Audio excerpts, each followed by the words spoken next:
प्रकाश और ज्ञान। प्रकाश और ज्ञान दोनों में भेद है।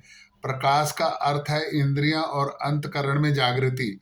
इसका अर्थ है कि रजोगुण में होने वाला मनोराज्य तथा तमोगुण से होने वाले निद्रा, आलस्य और प्रमाद न होकर मन का स्वच्छ होना प्रकाश है। ज्ञान का अर्थ है विवेक, यानी कि सत्य असत्य की, कर्तव्य अकर्तव्य आदि का ज्ञान होना। प्रकाश और ज्ञान आने पर जो लोग उन्हें अपना गुण मानकर अभिमान करते हैं वो वास्तव में अज्ञान या अहंकार की तरफ बढ़ रहे होते हैं, जबकि उन्हें चाहिए कि इन गुणों को प्रभु का आशीर्वाद मानकर भजन आदि में लग जाएं, और ऐसे समय में किए गए साधन के अधिक लाभ हो सकता है।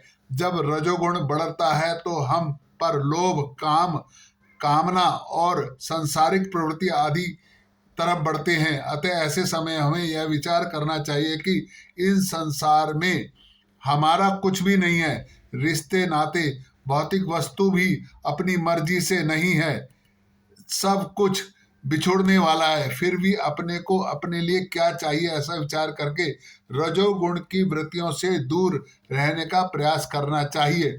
उनसे उदासीन होकर अपने कार्य में लग जाना चाहिए। रजोगुण ध्यान व आत्म शांति का विरोधी है।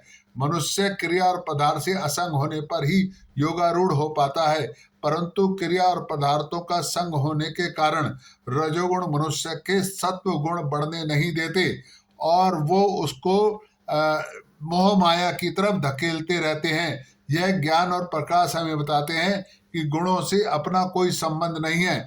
गुण और गुणों के कार्य प्रकृति के कार्य हैं और यह परिवर्तनशील हैं। स्वयं परमात्मा का अंश होने से आत्मा अपरिवर्तनशील है। परिवर्तनशील के साथ अपरिवर्तनशील का संबंध कैसे हो सकता है?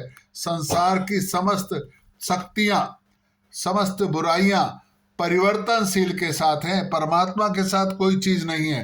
परमात्मा के साथ जब हम संबंध स्थापित कर लेंगे तो गुण या अवगुण ये कुछ रहेगा ही नहीं। गुण अवगुण का संबंध इस प्रकृति के साथ है, इस पृथ्वी के साथ है, इस भूलोक के साथ है।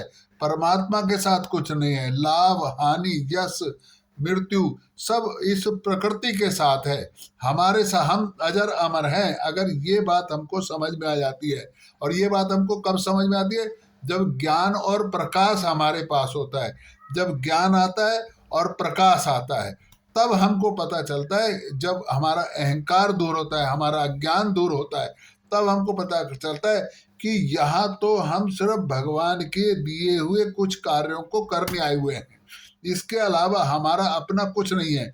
भगवान की दी हुई जिम्मेदारियों को निभाने के लिए, भगवान के दिए हुए कार्य को निपटाने के लिए जो जो भगवान हमके इस सृष्टि में हमसे करवाना चाहता है उन कार्यों को करने आए हैं। यानी कि काम को करने वाला भी भगवान और उस कर्म को भोगने वाला भी भगवान।